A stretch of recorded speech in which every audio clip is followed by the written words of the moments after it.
கஸ்தூரி, புருஷனை பார்க்க வந்துக்கிற ஊர்ல இருந்து ஏதாவது வாங்கிட்டு வந்தியா? என்ன ஏதாவது வாங்கிட்டு வந்தியா? பின்ன என்னடி போனா 2 மாசம் உங்க அம்மா ஊர்ல உட்காந்துக்கிட்ட போய் புருஷன் சோறு தின்னானா இதெல்லாம் பாக்குறது இல்லையா?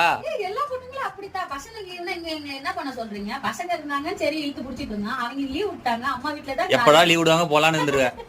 ஆமா, கடையில பொட்டலமா வாங்கிட்டு தின்னேன். ஏன் அரிசி இருக்கு, எல்லாம் இருக்கு, பொண்ணுங்க தான் சமைக்கணும்னு இருக்கா? நீங்க சமைச்சு சாப்பிட மாட்டீங்களா? மக்களே பாருங்க, மக்களே, பொண்ணுங்க தான் சமையல் பண்ணணும்னு இருக்குது. வீட வந்து பாருங்க, ரொம்ப மோசமா இருக்குது. கலர் ஆயிட்டேன் கொஞ்சம். மதுரை பொண்ணுங்க, மதுரை பொண்ணுங்க வந்தேன் நானு. இப்படி இந்த பிளேய பிளேட் இதை விட கலரா இருந்தேன். சப்ஸ்கிரைபர் கேட்டாங்க காரணம் என்ன? ஆமா மக்களே, ஊருக்கு போயாச்சு, கொஞ்சம் அதனால பிஸி ஆயாச்சு. அவருமே அப்பப்பதான் வருவாங்க, அதனால டைம் இல்ல. கோச்சிக்காரீங்க, சப்போர்ட் தொடர்ந்து பண்ணுங்க. பாவத்தை பாவமா? நான் பாவம் தாண்டி, நான் பாவம் தான். அவங்க எல்லாம் கட்டின மாதிரி நான் பாவம் தான். சோழி முடிச்சு.